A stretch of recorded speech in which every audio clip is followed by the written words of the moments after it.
"Excuse me, Mr. Alpha. Can you please go with our papa to a party tomorrow? He can't go without a husband." That one small voice broke every sound in the bar. The glass in my hand almost slipped. Every head turned. And my heart, my poor, tired heart, stopped beating for a second. I wasn't ready for this. I wasn't ready for them to ask a stranger, especially him. He sat alone at the corner, dressed in black, eyes cold like a storm. The kind of alpha people avoided without knowing why. And somehow, that was the man my children chose. Eli, my youngest, stood there clutching his tiny teddy bear, looking up at the man like he was a hero from a storybook. Beside him, Liam tried to smile, his voice trembling just a little. "Please, Mr. Alpha. Papa's really nervous. He said they won't let him in if he doesn't bring a husband." The bar fell silent. Even the bartender froze mid-pour. And I wanted to disappear. Two small bodies. Two hopeful hearts. Standing in front of a stranger who looked like he'd never smiled in his life. That's how it started. Not with love. Not with fate. Just a desperate question, asked by two little boys who thought they could save their papa's heart. And they did. But not the way they imagined. Because that night, in a smoky bar filled with noise and loneliness, a cold alpha looked at me once. And said yes. I stood up so fast I nearly knocked my chair over. "Eli, Liam, come here." They both turned, confused, as if they hadn't just turned my life upside down in front of a dozen strangers. The alpha didn't move. He just stared. His eyes, sharp, gray, unblinking, locked onto mine. There was something unreadable in them. Not anger. Not surprise. Just calculation. He leaned back in his seat, slow and steady, the leather of his jacket creaking quietly. For a moment, I thought he might laugh. Or tell them to go away. Instead, his voice came out low and quiet. "What time is the party?" I froze. For a second, I thought I'd misheard him. Liam blinked, confused. Papa said it's at 7. The man nodded once. "Then I'll pick him up at 6. And just like that, no hesitation, no emotion, he stood, dropped a few bills on the counter, and walked out.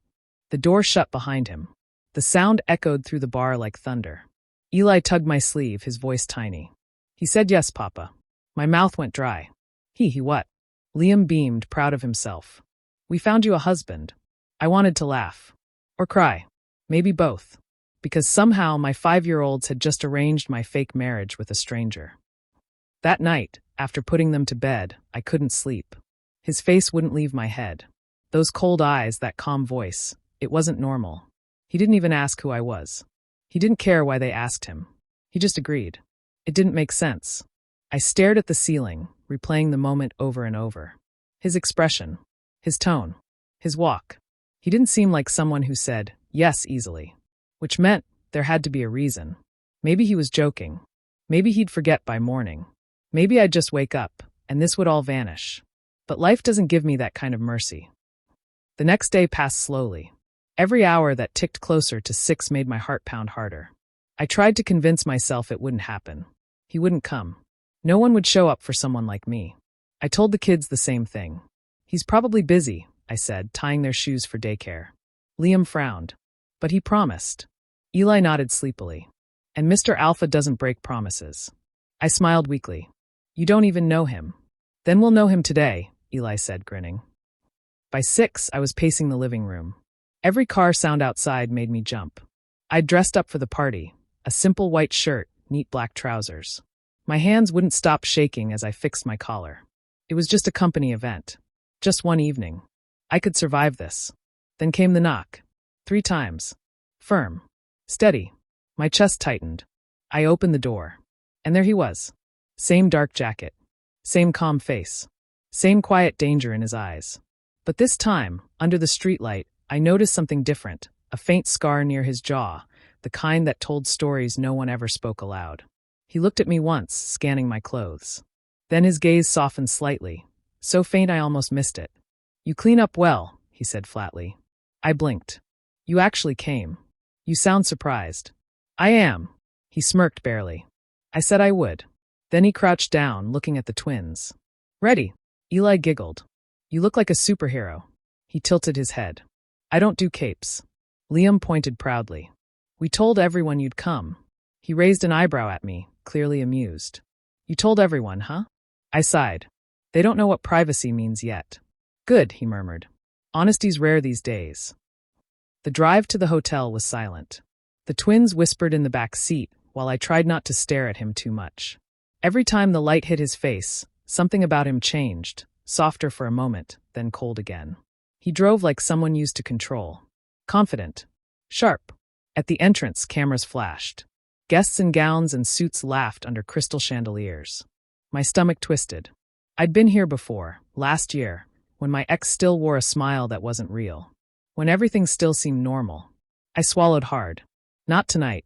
Not again. Damen, I still didn't even know his last name, stepped beside me and quietly took my hand. His grip was firm. Warm. Smile, he whispered. They're watching. I did. Because everyone was. Whispers started immediately. Who's that? Is that Henry? He brought someone. Finally found a mate, huh? The words floated around like smoke. I hated every second. But Damien's hand on mine kept me grounded. He leaned down, voice low. Breathe. I glanced up at him, confused. What? You're shaking. I'm fine. He stared at me for a moment, then said quietly, You don't have to pretend with me. Something in me stilled. He didn't say it with sympathy. He said it like truth. And for the first time in a long while, I believed someone. The night went on. People greeted us. Damen played his role too perfectly. Protective, calm, eyes always scanning the room like he was guarding something. He didn't smile, but his presence made others step back. And every time someone tried to get too close to me, his hand would find my waist, firm but careful. Once, when a co-worker named Ben tried to flirt, Damen leaned close and whispered in my ear, Do you want me to stop him? The way he said it, low, cold, serious, made my heart skip. No, I murmured quickly. Please don't make a scene. He hummed softly. Then stay close. I did. Too close, maybe. Because the warmth from his hand on my back, it felt like something I'd been missing for years. Halfway through the evening, my boss approached. Henry, glad you made it. And this must be Damen, he answered before I could speak, shaking the man's hand. His voice carried weight, deep, steady, commanding. Pleasure, my boss said, smiling approvingly. Henry, you've outdone yourself. Finally bringing your partner, huh? I forced a laugh, heart pounding. Yeah, well, it's been a while. Keep him close, my boss joked. He looks like someone who doesn't share easily. Damien's lips curved slightly. He's right. My breath hitched. When my boss left, Damen turned to me. I didn't mean to scare him, he said softly. You didn't. He studied me, unreadable. You're lying again. I sighed. You don't even know me. I know enough, he replied quietly. By the end of the party, I was exhausted. Eli and Liam were already asleep in a corner chair, tiny hands holding empty cupcake wrappers. As we stepped out into the night air, I whispered, Thank you for tonight. Really, you didn't have to. I did, he interrupted. I frowned. Why? He looked down at me, eyes calm, distant, yet filled with something strange. Something I couldn't name. Because they asked nicely. I laughed weakly. That's it. His lips twitched, almost a smile. Maybe. Then, after a moment of silence, he said quietly, But I also don't like seeing people pretend they're okay when they're not. My heart trembled. We stood there for a moment, the wind brushing between us. The world felt too still, too quiet.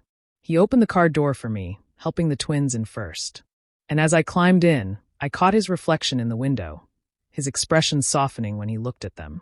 That's when I realized he wasn't just cold. He was lonely. Back home, he carried the twins inside without asking. He moved with surprising gentleness, setting them down on the couch and covering them with a blanket. I stood there, watching him. The way his jaw tightened, the way his eyes softened. He looked out of place, a storm standing in the calm of my small home. When he turned to me, his voice was low. You should rest. I nodded. You too. He hesitated near the door. Do you always let strangers into your life this easily? I smiled faintly. Only the ones my kids pick. He chuckled quietly. The sound was brief, rough, but real. Smart kids, he said. They see what others don't. I tilted my head.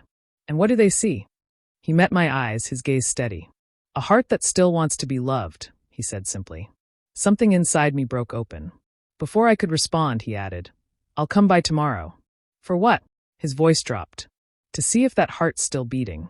Then he stepped out into the night, the door clicking softly behind him. I stood there in the quiet, unable to move. My pulse was racing. My chest felt tight. because for the first time in years, someone had looked at me and seen more than my scars, more than my fear. But I didn't know who he really was, or what he wanted. And as I turned to blow out the lamp, I saw something glinting near the window, a small black card left on the sill. Just a name, Damien Cole. And beneath it, 3 words written in silver ink. Don't forget tomorrow. The card sat there on the windowsill like a promise. Black, cold, elegant. Just his name written in silver ink. Damien Cole. And 3 words underneath. Don't forget tomorrow. Tomorrow. I didn't know what that meant. But I knew one thing. People like him didn't leave messages. They left warnings. I told myself not to think about it, to forget it. But all night I couldn't sleep. Every time I closed my eyes, I saw him again, standing under the streetlight, half-shadowed, half-real. His voice echoing softly. I'll come by tomorrow to see if that heart's still beating. It sounded romantic when he said it, but there was something in the way he looked at me, like he already knew how broken I was. Morning came quietly. Sunlight spilled through the curtains, warm and soft, completely unaware of the storm in my chest. Eli climbed onto my bed, dragging his blanket with him. Papa, he's coming today, right? I blinked sleepily. Who? Mr. Coldface, he giggled. He said don't forget tomorrow. I groaned softly, rubbing my face. You two remember too much. Liam peeked from the doorway, smiling. He kept his promise once. Maybe he'll keep it again. I didn't answer, because deep down I knew he would. And right when the clock hit 9, a knock. Not gentle. 3 sharp knocks. Same rhythm as before. My pulse spiked. I opened the door slowly. He was there. Same black jacket. Same calm, unreadable eyes. But this time there was something different, a faint warmth hiding behind the cold. Morning, he said simply. Damien, I breathed, surprised my voice even worked. You actually. I said I'd come. He stepped inside before I could even invite him, glancing briefly at the twins running around the living room. They're early, he said. They wake up with the sun, I muttered, folding my arms. Coffee. He nodded once. Black. Of course. I poured 2 cups, 1 sweet, 1 bitter, and set his down on the table. He didn't drink it, just stared at it like it was a puzzle. You're quiet, I said finally. He looked up. You look better in daylight. My cheeks warmed instantly. That's not a compliment, he added smoothly, the corner of his mouth twitching. Then what is it? A fact. I laughed softly despite myself. You're impossible. He shrugged slightly. So I've been told.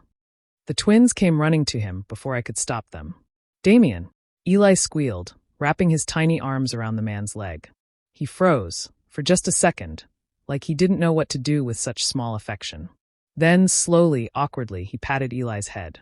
You're heavy, he said flatly. Eli giggled. No, I'm tiny. Liam joined in, tugging at Damien's sleeve. We drew something for you. He blinked, confused. For me? The boys ran to the couch, grabbing a crumpled piece of paper covered in messy crayon hearts and stick figures. They handed it to him proudly. Damien stared at it for a long moment. Then, quietly, he folded it neatly and slipped it into his jacket pocket. My chest tightened. You didn't have to keep it, I whispered. He didn't look at me. I don't throw away things that mean something. The words hit deeper than I expected. He said them so casually, like it was nothing, but I felt every syllable settle somewhere in my chest. Hours passed, and somehow Damien stayed. He fixed the squeaky kitchen door without me asking. He helped Eli with a puzzle. He even cooked, or at least he tried. Watching him in my kitchen felt surreal. An alpha like that, in my small apartment, flipping pancakes for 2 giggling boys. He looked like someone trying to remember what peace felt like. At one point, I caught him smiling, a real one, soft and fleeting. And I swear the whole room felt lighter for a second. But it didn't last. When his phone rang, everything changed. He stepped aside to answer it, voice low. I didn't mean to listen, but his tone made my skin prickle. No, I haven't told them yet, he said sharply. Pause. I said I'd handle it. I frowned, pretending to wash dishes. Don't send anyone else, he said, his voice suddenly colder. It's my job. My responsibility. My heartbeat stumbled. When he came back, his expression was blank again. He must have noticed my worry because he asked, What? I shook my head. Nothing. Don't lie to me, Henry. Hearing my name in that deep, careful tone sent shivers down my spine. You sounded angry, I said quietly. That call. He looked away. Work. What kind of work? He didn't answer. Just placed his cup in the sink and said softly, "You shouldn't ask questions you're not ready to hear the answers to." That scared me more than anything. Later that evening, he offered to take us all for a walk. The twins ran ahead, chasing the wind, while Damien and I trailed behind. For a while, we didn't speak. Just the sound of our steps, the faint laughter of the kids. Then he said suddenly, "You were married." My heart skipped. I was. He hurt you. I froze. How would you know that? He didn't stop walking. The way you flinch when someone raises their voice. The way you say, "I'm fine," too quickly. The way you look at the ground when someone compliments you. I swallowed hard. You notice a lot. I notice what matters. Why? I whispered. Why do you care? He looked at me then, really looked. His eyes weren't cold this time. They were burning, like something was fighting to surface. Because, he said slowly, I know what it's like to be left behind. The words hit like thunder. I wanted to ask what he meant. But then Eli's laughter broke through the silence, and Damien looked away again. By the time we got home, the twins were half asleep. I tucked them into bed, kissed their foreheads, and stepped back into the living room. Damien was sitting on the couch, staring at a photo frame. Me and the boys, taken years ago. You were happy there, he said quietly. I tried to be. He turned the frame over. Where's their father now? I hesitated. Gone. Dead. No. Just gone. He nodded once, expression unreadable. But something in his eyes darkened. Do you miss him? He asked. I blinked. What kind of question is that? A real one. I sighed. Sometimes. Not him exactly. Just the idea of him. The way I wanted him to be. He leaned back, silent for a long moment. Then, softly, he didn't deserve you. I almost laughed. You don't even know me. He looked at me again, sharp, focused, sincere. I know enough. I didn't know why, but hearing him say that made something ache deep inside me. Night grew deeper. The house was quiet. He stayed, sitting there, staring at nothing. I made tea, brought him a cup, and sat across from him. Tell me something, I said. Why do you keep coming back? He didn't answer at first. Just watched the steam rising from his cup. Then he said, because your sons asked me to. And because you need someone who won't leave halfway. My throat tightened. You don't even know if I want you here. He smirked faintly. Then tell me to go. I opened my mouth, but no sound came out. He smiled without humor. Exactly. Silence filled the space again. Heavy. Unspoken. Dangerous. When he finally stood to leave, I walked him to the door. He paused before stepping out. You shouldn't leave your window open at night. I frowned. What? He pointed toward the window. Anyone could get in. That's a strange thing to say. He met my eyes, voice low. It's not a safe neighborhood. I laughed nervously. You sound like you've been here before. He didn't smile. I have. The air froze. What do you mean you have? I whispered. His gaze didn't waver. You should lock your doors, Henry. And then he left. I barely slept that night. His words kept echoing in my head. I have. What did that mean? Had he been here before? Watching. I checked every lock twice. Closed every curtain. But the feeling of being watched wouldn't leave. Around midnight, I heard something. A faint tap against the window. I froze. Another tap. I turned off the light, heart hammering, and slowly peeked through the curtain. Nothing. Just shadows. And then a flash of movement. Someone walking away down the street. Tall. Dark jacket. Familiar stride. Damien. The next morning, I found something under the doormat. A folded note, written in the same clean handwriting as before. I told you to keep the windows closed. You don't listen well. My hands trembled as I read the next line. Someone else came by your house last night. I looked around instantly, the windows, the doors. Nothing looked different. But then I noticed it. A small mark on the window frame. Like someone had tried to force it open. I backed away, shaking. Then, under the note, something else fell out, a photograph. It was me. From last night. Standing by the curtain. Looking out the window. The phone rang suddenly, making me jump. Henry. His voice. Calm. Unmistakable. Damien, what is this? Stay where you are, he said quickly. Don't touch anything. Why? What's going on? There was a pause. Then his voice softened. I told you this neighborhood wasn't safe. My chest tightened. You left that picture, didn't you? No, he said. But I know who did. My blood went cold. Who? I whispered. Someone who's not supposed to know you're still here. The line went dead. I stared at the phone, my pulse racing. Still here. He said still here. As if someone had been looking for me. As if someone knew where I'd gone, after all these years. And then it hit me. My ex. He'd said he wouldn't come back. He'd said he didn't care. But maybe that was the biggest lie of all. I grabbed the note again. Read the last line slowly. Someone else came by your house last night. I could feel my heart pounding in my ears. And for the first time since meeting Damen, I realized. Maybe he wasn't the one I needed to fear. The air in the house was heavy. Still. Too still. The note trembled in my hand as I stared at the photograph again. Me, standing by the window, the curtain half drawn. It was taken last night. Someone had been close. Too close. My phone buzzed against the counter. I snatched it up, hoping it was Damen. It wasn't. Unknown number. One message. Did you miss me? The world tilted for a second. That voice from my past suddenly had a shadow. My breath caught as the screen lit again. You shouldn't have taken them from me, Henry. The words blurred. My hands went numb. He found me. Before I could even think, a sound broke through the silence, the faint crunch of gravel outside. Footsteps. No. I ran to the door, locked it, checked the windows. My heart was beating too fast, too loud. The twins were still asleep on the couch, their small faces peaceful, unaware of the storm crawling toward us. Then a knock. 3 slow, deliberate knocks. The same rhythm from before. I froze. My phone buzzed again. Another message. Open the door, Henry. I stepped back, shaking. Then another noise, the creak of the back gate. Someone was behind the house. I grabbed the twins. Come here, babies, I whispered, trying to keep my voice calm. Stay close to Papa. Eli rubbed his eyes. Papa, it's dark. I know, sweetheart. We're playing a quiet game now, okay? No sound. He nodded sleepily and held my hand tighter. The front door rattled suddenly. Henry. That voice. Smooth. Familiar.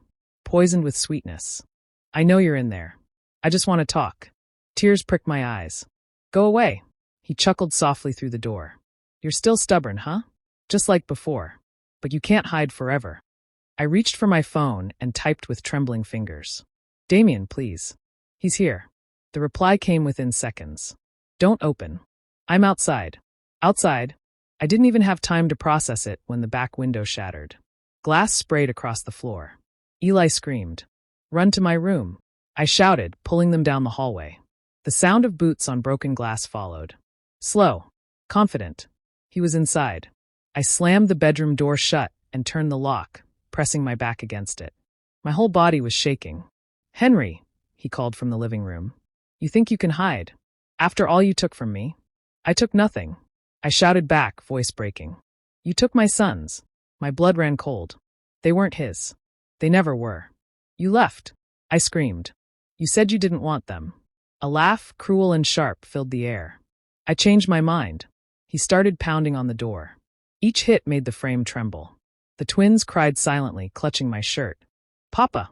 It's okay, I whispered, even though nothing was okay. Then a crash. The pounding stopped. A second later, a deep voice cut through the air. Step away from the door. Damen. I'd never heard his voice like that, cold, controlled, lethal. The sound of a struggle followed, thuds, a muffled shout, glass breaking again. And then silence. I didn't dare move until the handle turned slowly. Henry, Damen said softly from the other side. It's me. I opened the door, and there he was, hair messy, shirt torn, a thin cut on his cheek. But his eyes still calm. Still steady. He's gone, he said. Behind him, the back door hung broken. Rain spilled through the open space. My knees gave out. I would have hit the floor if Damen hadn't caught me. Hey, he murmured, his hand steady on my shoulder. Breathe. I tried. But the moment I inhaled, everything I'd held inside came out. The fear, the memories, the weight of all the nights I'd spent pretending to be strong. I told you not to leave the windows open, he said quietly. I let out a broken laugh. You knew this would happen? I knew someone was watching. I looked up at him. Who was he? His jaw tightened. Someone who shouldn't have found you. You mean my ex? He didn't answer. Just brushed a speck of glass off my hair.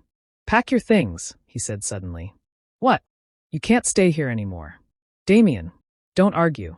His tone softened, but his eyes didn't. You and the boys are coming with me. I have nowhere. Yes, you do. He stepped closer. With me. By the time we got outside, the street was empty. Rain misted the air, blurring the yellow glow of the streetlights. Damien's car waited by the curb, black, sleek, and unfamiliar like its owner. He opened the door for the twins first, helping them in gently. Eli clung to his arm sleepily, whispering, "Thank you, Mr. Damen." He didn't reply, but his hand lingered on the boy's head for a moment longer than it needed to. Then we drove. The city lights slipped away, replaced by the quiet rhythm of the rain. No one spoke for a long time. The twins fell asleep, their heads resting against each other. I stared out the window, my thoughts loud enough to drown the silence. Finally, I whispered, "Why are you helping me?"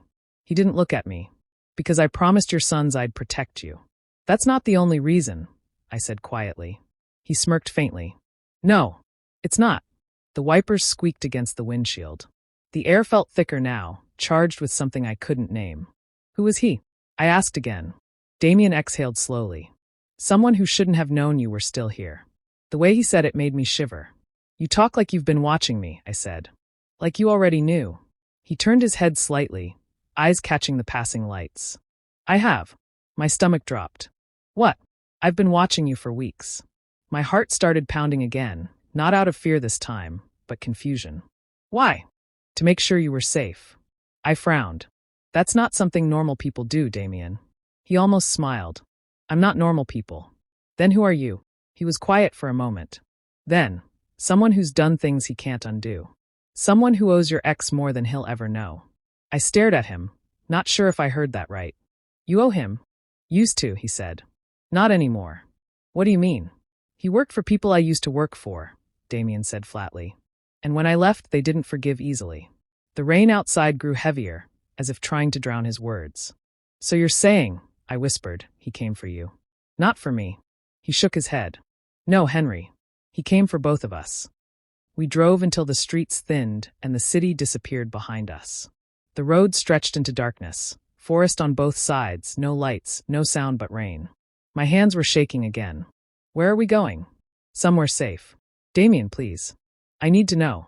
He glanced at me briefly, eyes softer this time. "Trust me." I wanted to. I really did. But everything in me was torn between fear and something deeper, something dangerous. "Why me?" I asked quietly. "Out of all people, why are you helping me?" He didn't answer right away. His hand tightened slightly on the steering wheel. Finally, he said, "Because I saw you before the boys ever spoke to me.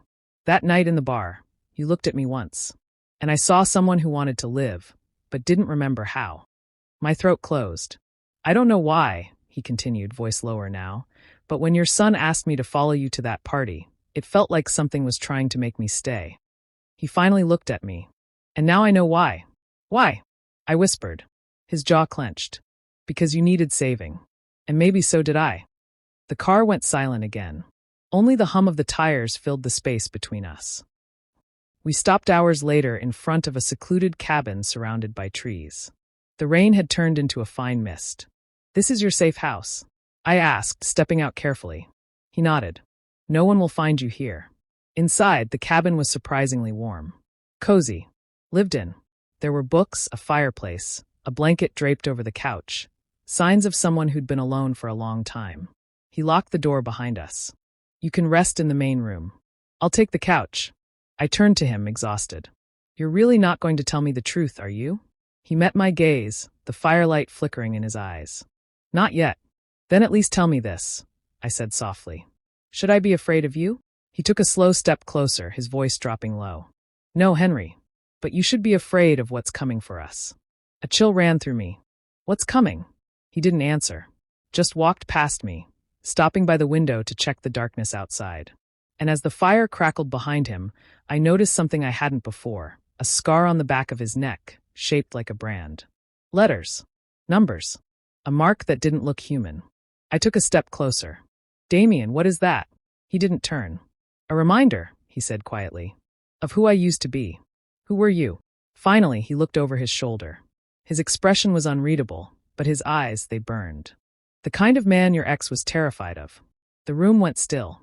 Outside, thunder rolled through the forest. And for the first time, I realized something I should have known from the start. Damen wasn't just protecting us. He was hiding from the same darkness that was now trying to find me.